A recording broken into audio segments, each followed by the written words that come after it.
জাহান্নামী ব্যক্তি এক নম্বরে বলছিল যে আমরা জাহান্নামে আসছি নামাজ না পড়ার কারণে। এটা আপনাদের বিশ্বাস হয়তো নাকি? তবে দুঃখের বিষয়, আশ্চর্যের বিষয়, আমরা শুনতেছি, বুঝতেছি, জানতেছি যে নামাজ না পড়লে জান্নাতে যাব, জাহান্নামে যাব। জাহান্নামী ব্যক্তি তার সার্টিফাইও করেছে, এরপরেও আমরা একজন নামাজি বাড়ি নাই। এটা হলো সবচেয়ে দুঃখের বিষয়। আসলে আলোচনাগুলো যে করা হয়, কথাগুলো যে বলা হয়, মানে কথাগুলো বলি, শুধু কথা বলাই কি আমার উদ্দেশ্য? আমি বলবো আর আপনারা শুনবেন, শুধু কি এটাই উদ্দেশ্য? আর কেউ আর কোনো উদ্দেশ্য নাই আমার? এটা কি নামাজ পড়া না পড়া? যদি খালি আমি বলা, শ্রবণ করাই উদ্দেশ্য হয়, তাইলে এত বললে তো কোনো লাভ নাই। আমি বলি, আপনারা শুনেন, আপনাদের শ্রবণ করার দ্বারা উদ্দেশ্য, আমার বলার দ্বারাই উদ্দেশ্য আপনারা যেন নামাজি হন, আপনারা যেন মসজিদমুখী হন, আপনারা যেন দ্বীনদারি অর্জন করেন, দ্বীনদারি গ্রহণ করেন। কই নামাজ তো পারে নাই, মানুষ তো মসজিদমুখী হয় নাই। এই কারণটা আসলে, এর সবচেয়ে গুরুত্বপূর্ণ কারণ হলো আপনি আমি যে মুসলমান, আপনি আমি যে ইসলাম ধর্মী, ইসলামের কোন পরিবেশ আপনার আমার অন্তর জমিনে নাই। ইসলামের কোন পরিবেশ আপনার আমার ফ্যামিলিতে নাই। ইসলামের কোন পরিবেশ আপনার বিবির মধ্যে নাই, আপনার বাচ্চার মধ্যে নাই, আপনার সারকিনার দেহের মধ্যে নাই, দিলের ভিতরেও নাই। আপনার জিন্দেগির কোন একটা সেক্টরে ইসলাম না থাকার কারণে আজকে যত বলাই বলতেছি, আপনারা যত শোনাই শুনতেছেন, আমার বলার দ্বারা, আপনাদের শোনার দ্বারা কিচ্ছু ফায়দা হচ্ছে, কিচ্ছু ফায়দা হচ্ছে। পরিবেশ নেই, আপনাদের দিলেও পরিবেশ নাই, পরিবারেও পরিবেশ নাই, বিবি বাচ্চাদের মধ্যেও পরিবেশ নেই। বিবির মধ্যে যদি দিনের পরিবেশ থাকতো, অথবা বিবি ঠেলে ঠেলে নামাজে পড়াইতো, সন্তান যদি নামাজি হইতো, সন্তানের নামাজে যাওয়া দীক্ষা পিতা লজ্জা হাসিল করে তারপরে মসজিদে আসে।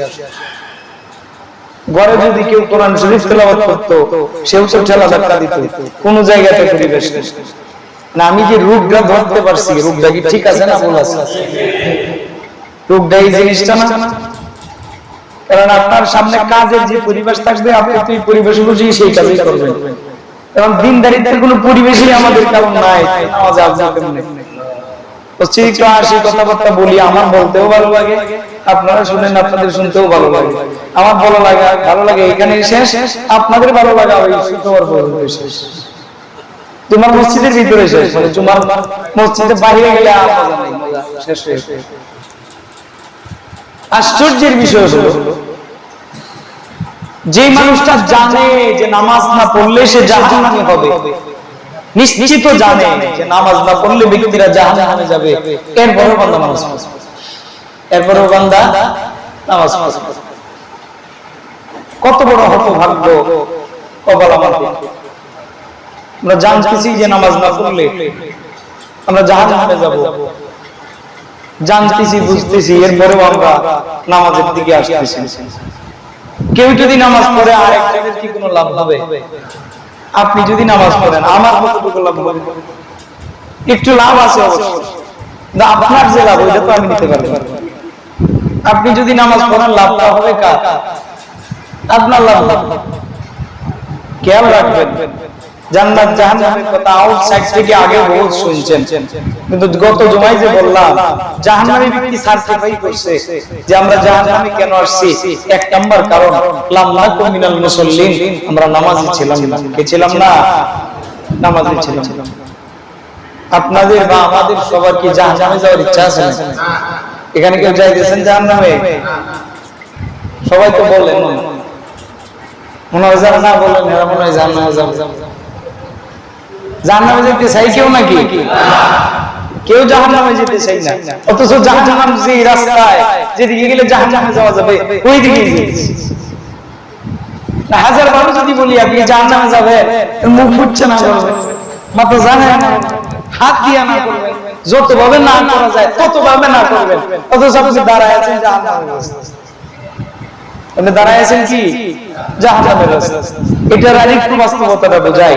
আমি যদি একটা বিশেষ ছোট একটা শিশু যদি আপনার হাতে দিই, আমি যদি আপনাকে বলি ভাই খান, খাইলে বলবেন না, খান আপনি খাইলে বলবেন না। আমি সারাদিন যদি আপনারা বলি আপনি এটা খাইবেন, খাইবেন না? এক মাস যাবত চললেও খাবেন না, সারাদিন ঘুরলেও খাবেন না। যদি 1 কোটি টাকা দিয়ে আপনারা আপনি খাবেন, তাও খাবেন না। কেন খাবেন না? আপনি তো জানেন যে এই জিনিসটার সাথে মৃত্যুর সম্পর্ক, এটা যে পান করবে তার মৃত্যু নিশ্চিত। এটা জানেন কি তাই আপনার প্রতি আমি আমার মুজাহাদা যত বেশি করি না কেন, আপনি কখনো এই বিশেষ শিশিটা পান করবেন না, কেন এটা পান করলেই মারা যাবেন। আরে ভাই, মানে বলতেছেন যে আপনি জাহান্নামে যাবেন না, যাবেন না, যাইতেছেন না, অথচ আপনি দাঁড়ায় আছেন জাহান্নামের কিনারে, আপনি দাঁড়ায় আছেন জাহান্নামের পরে, আপনি যাবেন না কেন? আপনি জাহান্নামে যাইতে হবে। আপনি জাহান্নামের কিনারা দাঁড়ায় বলতেছেন চলে যাইতেছেন জাহান্নামে, আর বলতেছেন আপনি জাহান্নামে যাইতেছেন না। আর ভাই বাবাই যত না বলেন, হাতে যতবারই না বলেন, আর দিল থেকে শরীর দাঁড়ায় যতই না বলেন, আপনি জাহান্নামের রাস্তা থেকে আপনি না করলে কি জাহান্নাম থেকে ফিরে আসতে পারবেন? তাহলে জাহান্নাম থেকে ফিরে আসতে গেলে কি করতে হবে? সবাই বলেন কি করতে হবে? আমার এমন 10 জন লোকের দরকার, 10 জন লোক আজকে থেকে নামাজ পড়বে, নিজেকে নিজে টার্গেট করবে যে আমি আজকে থেকে নামাজ পড়বো, হাত্তাল মাউত, মৃত্যু পর্যন্ত আর কখনো আমি নামাজ ছাড়ব না। এমন 10 জন লোকের দরকার। উপস্থিত কি কেউ আছে যে 10 জন লোক দাঁড়ায় বলবেন যে আমি আজকে থেকে নামাজ ছাড়ব না? উপস্থিত 10 জন। আমি সবার কথা বলি, 10 জন মানুষ না নামাজি যারা, তারা তো আলহামদুলিল্লাহ আল্লাহ পাক যাই তৌফিক দিয়েছেন, আরো ভাঙা খাওয়া ভাঙা নামাজ যাই পড়তেছি, অন্তত 5 বেলা হাজিরা দিতেছি আলহামদুলিল্লাহ। মানে যারা সাধারণত মসজিদ মুখী না, এমন 10 জন লোক আজকে দেখতে চাই, এই 10 জন লোক নামাজ পড়বে ইনশাআল্লাহ। আগলে সাইজ নিছে 5 জন 6 জন 7 জন 8 জন 9 জন হাত ইনশাআল্লাহ খাড়া করে রাখি। আল্লাহ তাআলা সবাইকে নামাজ পড়ার তৌফিক দান করুন। আল্লাহ তাদের জান মালে বরকত দান করুন। আল্লাহ রাব্বুল আলামিন ব্যক্তি পর্যন্ত নামাজি হিসেবে কবুল করুন। ইনশাআল্লাহ আপনারা 5 বেলা মসজিদে এসে হাজিরা দেওয়ার চেষ্টা করবেন। আমিও দেখব, আমার চেয়ে বেশি দেখবেন আল্লাহ ইনশাআল্লাহ। একটা বিষয় কি জানেন, একটা সূক্ষ্ম বিষয় আমি আপনাদেরকে ধরে, গুনাহ করার দ্বারা বান্দার দিলের ভিতরে যে গুনাহের একটা আসর পড়ে, শয়তানের যে প্রভাব বান্দার দিলের ভিতরে যে সৃষ্টি হয়, এটার একটা সিস্টেম আমি বুঝাই সবাইকে বলি। আমি যে এখন বললাম 10 জন লোকের দরকার নামাজের, প্রথম যখন বলছি দিলের ভিতরে কিন্তু একটা সংকট বোধ হয়েছে, আপনারা বলবেন এটা আমি বলবো। প্রথম যখন বলছি যে হাত উঠান 10 জনে, তখন দিলের ভিতরে কিন্তু একটা আওড়া খাবার লেগে গেছে যে এখন কি করা। কেউ কয় হুজুর যদি আমার, কেউ দিলে কইছে হুজুর যদি আমার, কেউ কয় হুজুর যদি আমার। আচ্ছা বলেন নামাজের কথা বলছি, এখানে এইরকম কিছু যে এক সময় পূজা মাথায় দিয়া দাঁড় করাই রাখবাম, বা এরকম কিছু যে আসলে হাদান লাগবে, এমন কিছু যে আইলে ভিডিও কাউন্ট লাগবে, এমন কিছু যে নইলে আইলে বাজ্জান যেত না, প্রশংসা করণ যেত না, এরকম কিচ্ছু নাই। তারপরেও মাত্র হাত উঠাইছেন 10-12 জন, আর বাকি কেউ হাত উঠান নাই, মাত্র 10-12 জন। বাকিরা কেন উঠান নাই? এই যে শয়তান গুনাহ করাইতে গুনাহের যে একটা আসর দিলের ভিতরে লাইয়া আছে, শয়তান গুনাহ করাইতে শয়তানের যে একটা প্রভাব আপনার দিলের ভিতরে ফেলছে, এই প্রভাবের কারণে এখন নামাজ পড়বেন, এটা হাত উঠায় বলতেও ভয় লাগে, হাত উঠায় এই প্রতিশ্রুতিটা আপনার দিতেও ভয় লাগে। অথচ আপনি যদি নামাজ পড়েন, আপনার জন্য বিন্দু পরিমাণ কঠিন হবে না, আপনার জন্য বিন্দু পরিমাণ কষ্ট হবে না ইনশাআল্লাহ। যারা হাত উঠাইছেন আমরা সবাই নামাজ পড়বো তো ইনশাআল্লাহ, আল্লাহ তাআলা তৌফিক দান করুন। কিন্তু যারা হাত না উঠাইছে তারা কি করবে? আমি তো বলছি যারা হাত উঠাইছেন তারা করবেন, যারা হাত না উঠাইছেন তারা কি করবেন? বলেন না, আপনারা কি জান্নাতে যেতে চান না নাকি? জাহান্নামে যাইতে চান? কই যাইতে চাই আমরা? জোরে বলেন না, কই যাইতে চাই? যারা হাত উঠাইছে না উঠাইছে সবাই পড়বেন ইনশাআল্লাহ। আজকে থেকে জরিপ হবে কয় কাতার মুসল্লি বাড়ে। আজকে থেকে জরিপ হবে ইনশাআল্লাহ। আমার অকিয়া মুসল্লি যারা আছে তারা সাক্ষী থাকবে ইনশাআল্লাহ। আমি দেখবো যে কয় কাতার মুসল্লি পারে। আমার চাইতে বেশি তো দেখতেছেন আল্লাহ। একটু কি চিন্তা করছেন? একজন বান্দা যদি দৈনিক 3 বেলা আহার করি, আমরা 3 বেলা আহার করি না? 3 বেলা আহার করি। 3 বেলা খাওয়ার মধ্যে যদি 1 বেলা খাওয়া না আসে, দিল বন্ধ হয়ে যায়, গায়ে শক্তি থাকে না, একটা বোঝা উঠানো যায় না, জোরে কথা বলা যায় না, জোরে কোথাও হাঁটার জন্য সাহস পাওয়া যায় না, 1 বেলা যদি না খায়, কথা বুঝবেন? কার কার বাড়িতে সন্তান আছে? একটু হাত উঠাইতো আমরা। ছেলে ছেলে বাড়িতে কার কার আছে? আমাদের সন্তানাদি কার কার আছে? তো আলহামদুলিল্লাহ, এই নিয়ামত আল্লাহ তাআলা আমাদের সবাইকে দিয়েছে, বিবাহিত যারা তাদেরকে। যাক আলহামদুলিল্লাহ, আমিও তো আমার সন্তানের বাবা, আমার 2 মেয়ে। আচ্ছা যাক, আমরা সবাই সন্তানের বাবা। সাধারণত আপনি যখন আপনার বাড়ি থেকে ঢাকা বা অন্য কোথাও যান 1 মাস 2 মাসের জন্য, কাজের জন্য হোক অথবা বেড়ানোর উদ্দেশ্য হোক, আপনি আপনার বাড়ি থেকে ঢাকা অথবা যে কোনো জায়গাতে যাবেন, ওইখানে যায় বাড়িতে ফোন দেন কি দেন না? নিশ্চিতকরণের জন্য যে আমি আমার গন্তব্যে পৌঁছেছি, বাড়িতে ফোন দেন না? ফোন দেন। 1 দিন 2 দিন পরে যখন ফোন দেন, আপনার ছেলে ফোন দিয়ে আপনারা বলে যে আব্বা আমার জন্য মজা নিয়ে আইসো। বা দূরে কোথাও থাকলে এরকম ছেলে বা আপনার মেয়ে সন্তান ফোনে কথা বলে না? এখানে যারা সন্তানের বাবা আছে তারা বিষয়টা খেয়াল করবেন কিন্তু, যে আপনার সন্তান ফোনে যখন আপনার সাথে কথা বলে তখন আপনাদের দিলটা কি ব্যথায় ব্যথিত থাকে নাকি দিলের ভিতরে আনন্দ লাগে? বলেন না, কি লাগে? কি কেউ ব্যথা লাগে? আনন্দ লাগে। সন্তান যখন বলে যে আব্বা আমার জন্য মজা নিয়ে আইসো, তখন কি দিলের ভিতরে ভালো লাগে না? ভালো লাগে। আপনি যদি ঢাকা থেকে শুনতে পান যে আপনার মেজু ছেলেটা মারা গেছে, ফোনে যদি আপনাকে কেউ কেঁদে কেঁদে বলে যে বাবা আমার তো ছোট ভাই তো মারা গেছে, তখন আপনার দিলটা কি কিরকম হবে, কেমন হবে, কি হাল হবে? আপনি আপনার সন্তান হারায় ফেলেছেন। ঠিক তদ্রূপ ভাবে আপনার সন্তান সুস্থ সাবলীল অবস্থায় যখন আপনাকে ফোন দিয়ে মজা আনার জন্য বলে, আপনার সাথে কথা বলে, তখন আপনার দিলটা আনন্দে ভরা থাকে। আবার মৃত্যুর সংবাদ শুনলে দিলটা ব্যথিত হয়ে যায়। আরে বান্দা, তুমি তো মাত্র 1-2 জন সন্তানের বাবা, তুমি তো সৃষ্টিকর্তা না? তুমি তো এই তোমার সন্তানদের জান দাও নাই, তুমি তো তোমার সন্তানদের দেহ দাও নাই, তুমি তো তোমার সন্তানদের রূহ দাও নাই, যে এই সন্তানকে মাত্র 2-3 বছর কামাই করে তুমি খাওয়াইতেছো, এই সন্তানের কণ্ঠটা ঢাকায় থেকে ঘুরে শুনলে যদি তোমার দিলের ভিতরে আনন্দ লাগে, যেই বান্দাটা বছর বছর যায় মসজিদে আসে না, সেই বান্দাটা যদি মসজিদে এসে আল্লাহর কুদরতি পায়ে মাথা ঠেকায়, আল্লাহর কতটুকু আনন্দ লাগে। সুবহানাল্লাহ, সুবহানাল্লাহ। আপনার সন্তান মারা গেছে, আপনার দিলটা ব্যথায় ব্যথিত হয়ে গেছে, আপনি কাঁদতেছেন। একজন বান্দা যখন আল্লাহর দিন থেকে একটু দূরে সরে যায়, আল্লাহ পাক রব্বুল আলামিন এরকম গজবান্বিত হন। আল্লাহ দিল, আপনি যে আসবেন খুশি হবেন কে? আল্লাহ। ফোনে আপনি ঢাকায়, আপনার সন্তানের সাথে আপনি ফোনে কথা বললে আপনার আনন্দ লাগে। আপনি মসজিদে আসলে যে আল্লাহ খুশি হন, সেই আল্লাহর আনন্দটা কি আপনার বোঝার দরকার আছে না? বলেন না কেন? সেই আল্লাহর আনন্দ বোঝার দরকার আছে না? সেই আল্লাহকে খুশি করার দরকার আছে না নাই? আপনি 2 বছর লালন পালন কইরা সন্তান মারা গেলে কান্নাকাটি করেন, আল্লাহ পাক জি আল্লাহ দেহ দিবেন, জান দিবেন, রিজিক দিবেন, চলার জন্য হাত পা সবকিছু দিবেন, সেই আল্লাহর দেয়া সবকিছু নিয়া বান্দা যদি আল্লাহর মসজিদ থেকে দূরে সরে যায়, আল্লাহর দিন থেকে দূরে সরে যায়, আল্লাহর আল্লাহ পাকের কেমন লাগে? এক বেলা না খাইলে তো আপনার কষ্ট হয়, অথচ আপনি নামাজ পড়েন না, আল্লাহ 3 বেলায় খাওয়ায় রাখছেন। একটু অসুস্থ হইলেই একদম ছেড়ে দেন, হাঁটতে পারেন না, শুয়ে থাকেন, একদম আপনার জানজা শেষ, অথচ দেখেন আপনি নামাজ পড়েন না, আল্লাহ পাক বছরের বছর আপনাকে সুস্থ রেখেছেন। আপনি আপনার সন্তানের প্রতি যখন সন্তান অতিরিক্ত দুষ্টুমি করে, অতিরিক্ত আপনার অবাধ্য হয়, তখন সন্তানের ব্যাপারে বিভিন্ন ধরনের বিভিন্ন কথা বলেন, বিভিন্ন ধরনের বিভিন্ন অভিযোগ উঠান। কোন কোন পিতাকে দেখা যায় যে সন্তানকে আল্লাহ শরীক করে, আছে না নাই? এরকম আছে না? কেন আল্লাহ শরীক করে? এই কয় সালে আমার জ্বালাইছেন বেশি, এই সিরিজে আমার জ্বালাইছেন বেশি, ত্যায্য পুত্র করে ফেলাই কেন? ওই সন্তানটা আমার বেশি অবাধ্য হয়েছে। আপনি কয় বছর লালন পালন করছেন?